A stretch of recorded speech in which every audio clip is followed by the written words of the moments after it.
Looking at Jarren Williams' numbers, 10 touchdowns, 3 picks, 67% completion percentage, almost 1,500 yards. Compare the Jarren Williams of game one against Florida versus the one that you saw against Florida State. Much more confident, healthy. That's a big thing. And like I spoke about that recently as well. He wasn't healthy for a while, and you could just tell it. You could see it. And so, yeah, when you are healthy, when you feel good, you just have a little extra pep in your step, a little bounce in your game, a little swag about you. And he had that. I think that he played well against Florida. He didn't really make too many mistakes. I think that he did hold the ball a little bit too long against Florida. It's a borderline thing. Where, it's holding the ball to try to get the ball out and make a play versus holding it too long and getting sacked. I think that clearly in the Florida game, he held it too long and ate a bunch of those sacks. But yeah, he's playing strong. He's confident, and, he's really just starting to hit his swag. You get good protection. You trust the protection.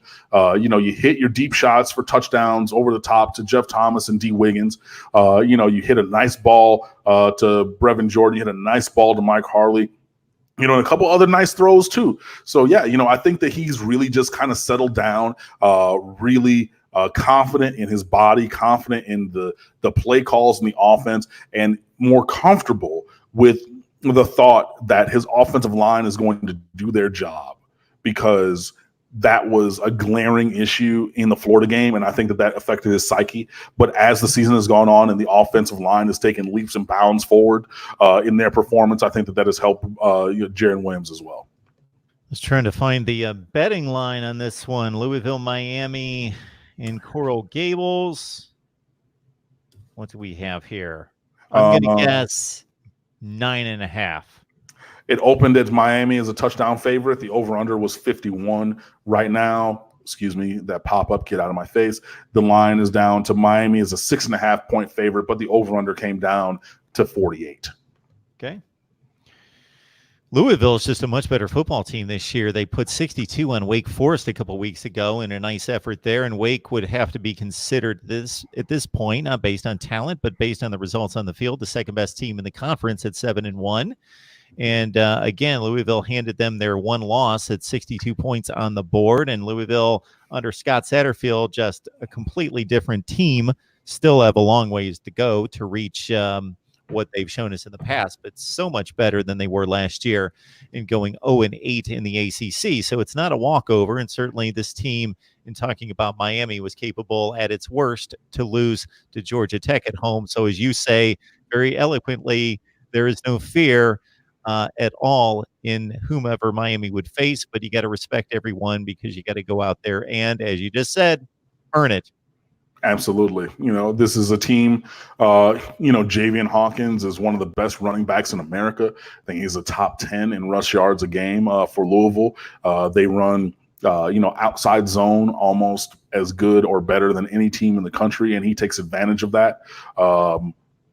J.E. Love T. Yeah, there's 3 bye weeks this year because, we played week 0. So week 1, week 5, and week 13, I think, were the bye weeks this year because there's an extra week in the schedule. Anyways, there's a lot of South Florida flavor on the Louisville team, both in the past and currently. Obviously, Tutu Atwell, their stellar slot receiver, played quarterback at Miami Northwestern Senior High School. Some people wanted Miami to take him as a quarterback, but that was not going to happen. But he's a dynamic player as a returner and also as a slot receiver with blazing speed. So, if you're not ready for what he brings to the table, he can change the scoreboard. So, and Satterfield's just a good coach. He was at App State for a while, and Miami went up there to Boone, North Carolina, and blew them out a couple of years ago. But don't get it twisted. He knows what he's doing. They won lots of games at Appalachian State because Satterfield knows how to coach. And we're seeing that even in the first year. It's not perfect for them. They lost a couple of games where you would think, if this team played the same way they did against Wake Forest, they would have won for Louisville. But again, that consistency that pretty much everybody's looking for is not there yet. But the talent is pretty decent. It's not Miami level talent, but it's pretty good. It fits their scheme and everything like that. So yeah, it won't be an easy game.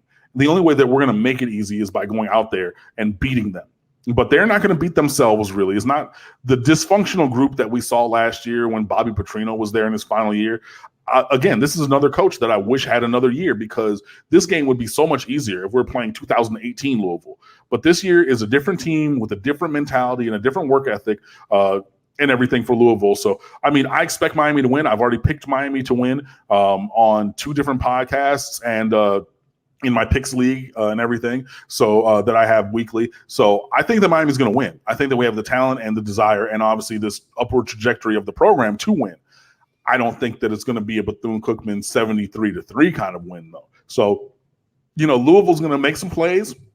They're going to impact some things. Their left tackle, Mekhi Becton, who I wanted to recruit to Miami years ago, has not given up a sack at all this season. So, are you going to move Gregory Rousseau over there and try to get something? Or are you going to have Jonathan Garvin really try to turn it up and make a play against him that he is not allowed to have happen at all this year? There are things to like about Louisville. So it's not going to be easy. They're going to score points. It's going to be close for probably the entirety of the game. But, man, I mean, Miami should win. Miami has to take care of what Miami has to take care of. But yeah, it's gonna be a tough game. But I'm interested to see what happens.